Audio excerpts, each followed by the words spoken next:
Explore a sabedoria transformadora de Krishnamurti nessa palestra. Desafie seu pensamento convencional e embarque numa jornada de reflexão profunda. Vamos mergulhar nas palavras inspiradoras de Krishnamurti.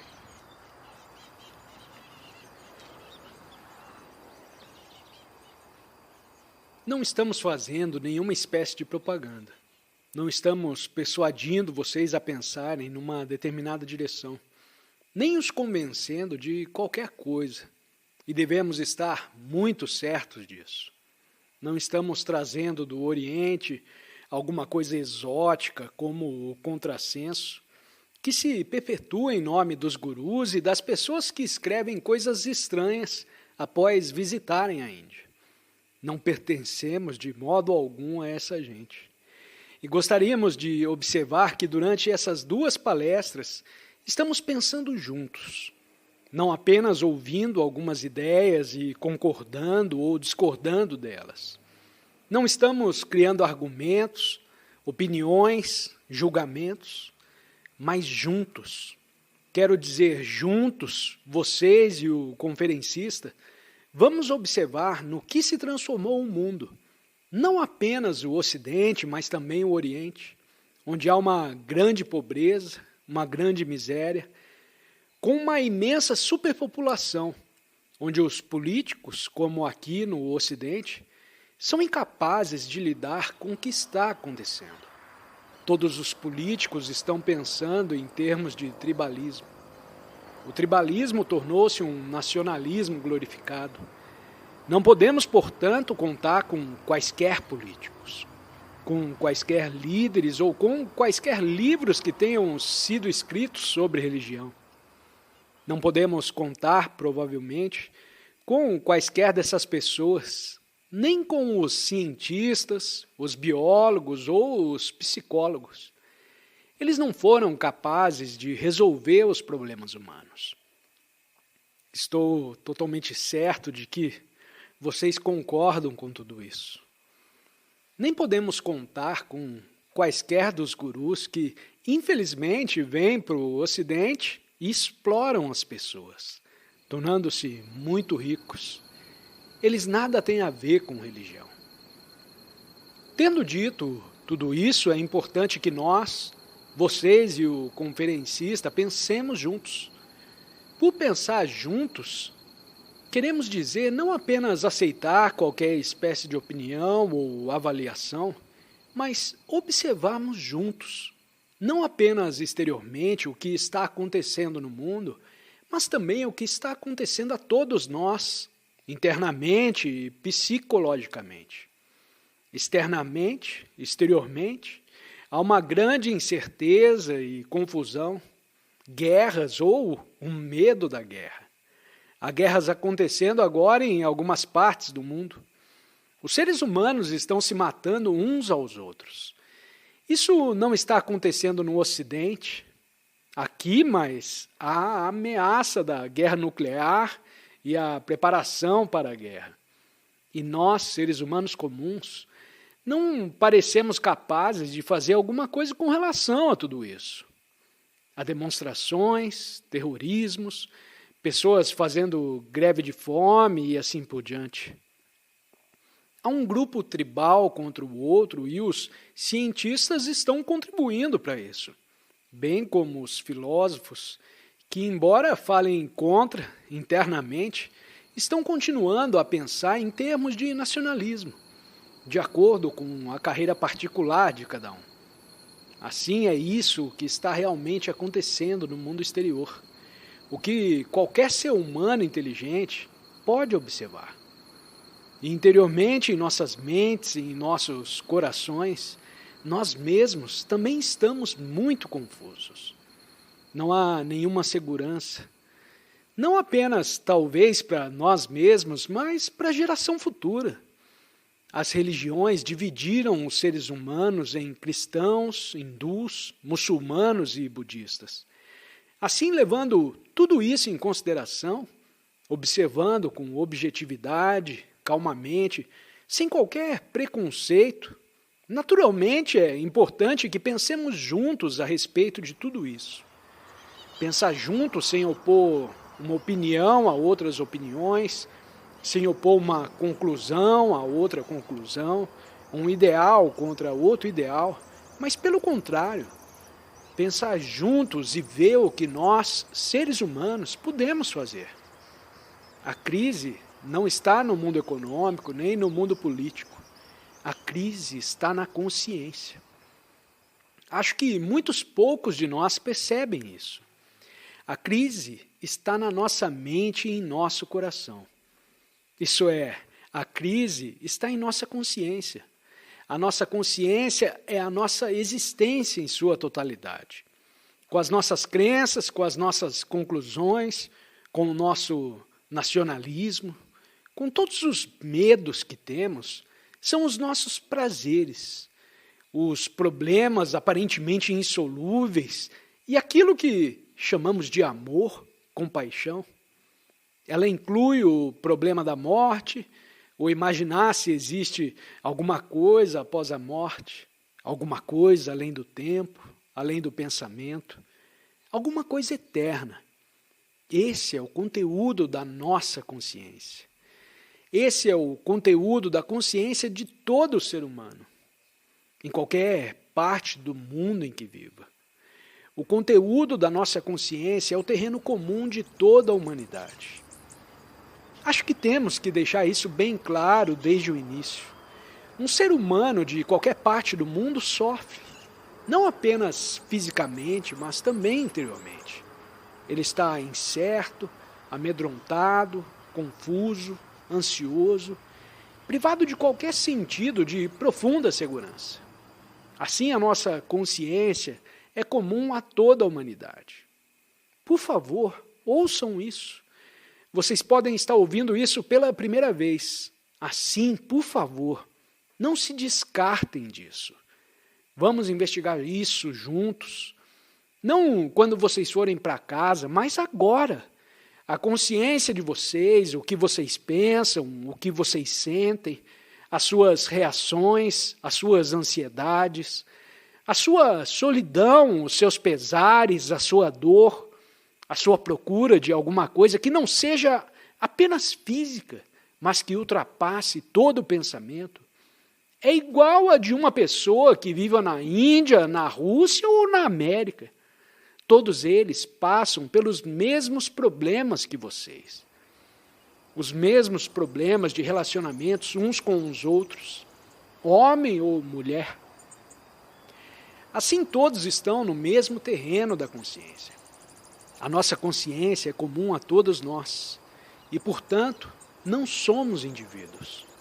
Por favor, considerem isso. Nós fomos treinados, educados, tanto religiosa quanto academicamente, para pensar que somos indivíduos, almas separadas, em luta por nós mesmos. Mas isso é uma ilusão, porque a nossa consciência é comum a toda a humanidade. Assim, nós somos a humanidade.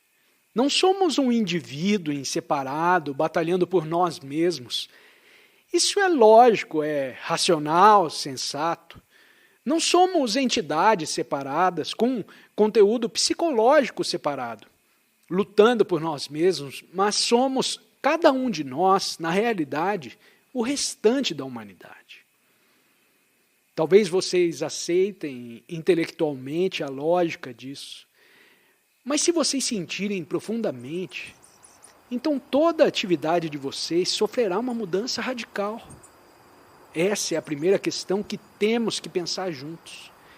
Que a nossa consciência, o modo como pensamos, o modo como vivemos, alguns talvez mais confortavelmente, com mais fartura, com maior facilidade de viajar do que os outros, é interiormente, psicologicamente, igual a dos que vivem a milhares e milhares de milhas distante.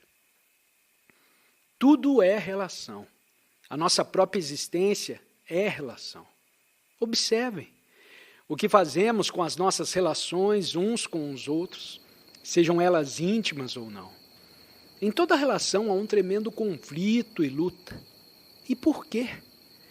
porque os seres humanos que vivem há mais de milhões de anos não resolveram esse problema da relação.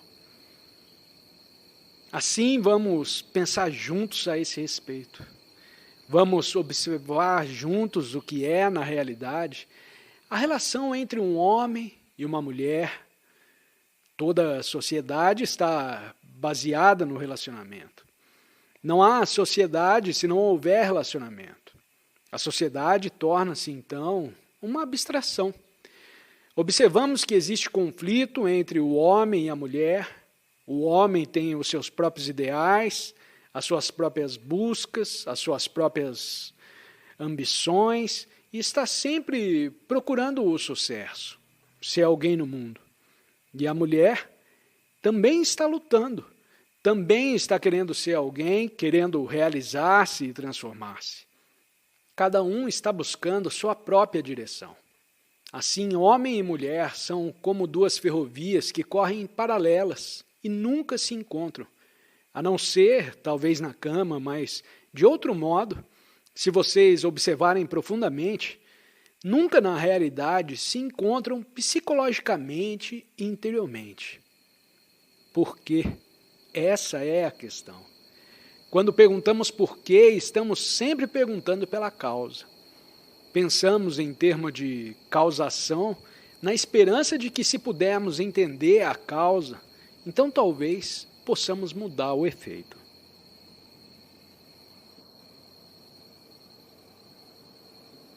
Estávamos dizendo que a consciência humana é semelhante em todos os seres humanos. A nossa consciência, quer vivamos no Oriente ou no Ocidente, é formada de muitas camadas de medos, ansiedades, prazeres, pesares e todas as formas de fé. De vez em quando, talvez, nessa consciência, há também o amor, a compaixão, e nessa compaixão uma espécie completamente diferente de inteligência. E há sempre o medo do término, da morte. Os seres humanos no mundo, desde os tempos imemoriais, têm tentado descobrir se há alguma coisa sagrada além de todo o pensamento. Alguma coisa incorruptível e intemporal. Existem as várias consciências grupais. Os homens de negócio com as suas consciências, os cientistas com as suas e o carpinteiro com a sua. Eles pertencem ao conteúdo da consciência e são produto do pensamento. O pensamento criou coisas maravilhosas, da extraordinária tecnologia dos computadores à telecomunicação, aos robôs e à cirurgia e à medicina. O pensamento inventou as religiões. Todas as organizações religiosas de todo o mundo são formadas pelo pensamento. O pensamento inventou o computador. Vocês têm que entender a complexidade e o futuro do computador. Ele vai superar o homem em seu pensamento. Ele vai mudar a estrutura da sociedade e a estrutura do governo. Essa não é uma conclusão fantástica do conferencista ou alguma fantasia. É algo que está se avizinhando agora, na realidade, e disso vocês podem não estar cônscios. O computador possui uma inteligência mecânica. Ele pode aprender e inventar. O computador vai tornar o trabalho humano praticamente desnecessário. Talvez 2 horas de trabalho por dia. Estas são as mudanças que estão chegando. Vocês podem não gostar disso, podem se revoltar, mas estão chegando. O pensamento inventou o computador, mas o pensamento humano é limitado e a inteligência mecânica do computador está superando a inteligência do homem.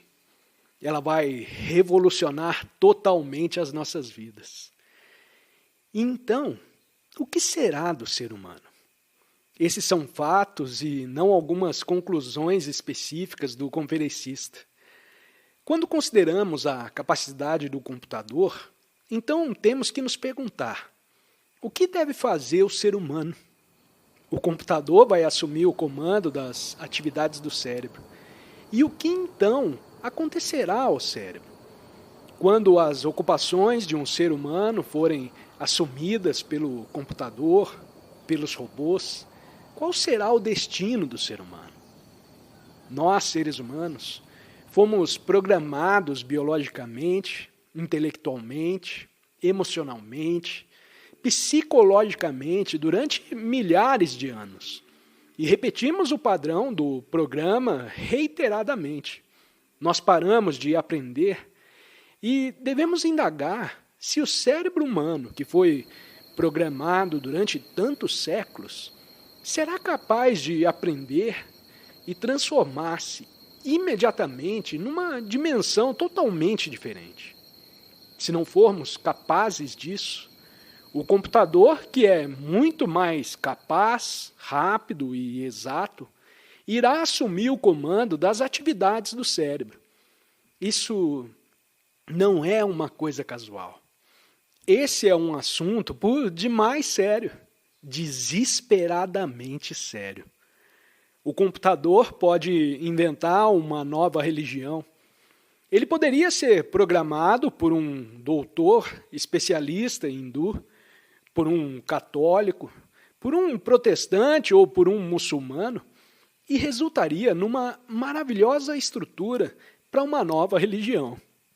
E nós, se não estivermos cônscios do que está acontecendo, seguiremos essa nova estrutura, que foi produzida pelo computador. Vejam a seriedade de tudo isso, por favor. A nossa consciência foi programada durante milhares e milhares de anos para pensar em nós como indivíduos, como entidades separadas, lutando em conflito, desde o momento que nascemos até a morte. Somos programados para isso. Aceitamos isso. Nunca o contestamos, nunca perguntamos se é possível ter uma vida absolutamente sem conflito. Como nunca perguntamos, nunca aprenderemos. E repetimos. É inato à nossa existência o estar em conflito. A natureza está em conflito e esse é o nosso argumento. E pensamos que o progresso somente se faz através do conflito. As organizações religiosas em toda a história mantiveram a ideia da salvação individual. Estamos perguntando muito seriamente se há uma consciência individual. Se vocês, como seres humanos, têm uma consciência separada do resto da humanidade. Vocês têm que responder a isso e não apenas brincar com isso. Tendo sido educados, programados, condicionados para sermos indivíduos, então a nossa consciência é toda essa atividade do pensamento. O medo e a perseguição ao prazer são os movimentos do pensamento. O sofrimento, a ansiedade, a incerteza e os profundos arrependimentos, ferimentos, o peso de séculos de pesares, tudo faz parte do pensamento. O pensamento é responsável pelo que chamamos de amor, que se tornou prazer sensual, algo a ser desejado. Como dissemos e repetiremos sempre, até estarmos completamente certos disso, estamos pensando juntos. O conferencista não está lhe dizendo o que pensar. Ele não está fazendo uma propaganda. É uma coisa horrível a propaganda. Ele não está lhes dizendo como agir, no que acreditar, mas juntos estamos investigando a catástrofe que está ocorrendo no mundo fora de nós. Completa crueldade e violência, e também internamente em cada ser humano. O extraordinário conflito que está tendo continuidade. Juntos estamos examinando. Não, se alguém quiser observar, que vocês estejam apenas ouvindo algumas ideias ou conclusões. Não estamos falando a respeito de ideias, conclusões ou crenças. Estamos olhando para esse mundo que os seres humanos produziram, pelo qual todos nós somos responsáveis. Devemos ser claros em nosso entendimento Em qualquer nível que for, esse entendimento, seja um entendimento intelectual, que é apenas verbal, ou um entendimento de profunda significação, de modo que esse entendimento age, de que chegamos a um ponto em que temos que tomar uma decisão, não pelo exercício da vontade, mas a decisão que naturalmente virá, quando começarmos a entender toda a natureza e a estrutura do mundo, tanto externa quanto internamente. Essa percepção provocará uma decisão, uma ação. O pensamento criou os problemas que nos cercam e os nossos cérebros são treinados, educados e condicionados para a solução dos problemas. O pensamento criou os problemas com uma divisão entre nacionalidades. O pensamento criou a divisão e o conflito entre as várias estruturas econômicas. O pensamento criou as várias religiões e as divisões entre elas, e, portanto, há conflito. O cérebro é treinado para tentar solucionar esses conflitos que o pensamento criou. É essencial que entendamos profundamente a natureza do nosso pensar, a natureza das reações que surgem do nosso pensar. O pensamento domina as nossas vidas. Não importa o que façamos, seja qual for a ação que se realize, o pensamento está por trás dessa ação. Em toda atividade, seja ela sensual, intelectual ou biológica, o pensamento opera o tempo todo. Biologicamente, durante séculos, o pensamento foi programado e condicionado. O corpo age de seu próprio modo. A ação de respirar, o batimento do coração e assim por diante. E assim, se você é católico, hindu ou budista, você repete esse condicionamento reiteradamente. Obrigado por acompanhar esta fascinante palestra com Krishnamurti. Se o conhecimento compartilhado aqui ressoou em você, convidamos a explorar mais 2 pérolas de sabedoria que estão sendo exibidas na sua tela. Desafie-se a expandir o seu entendimento. Compartilhe as suas percepções no campo de comentários. Sua voz é importante para nós. Não se esqueça de se inscrever para continuar essa jornada conosco. Até logo!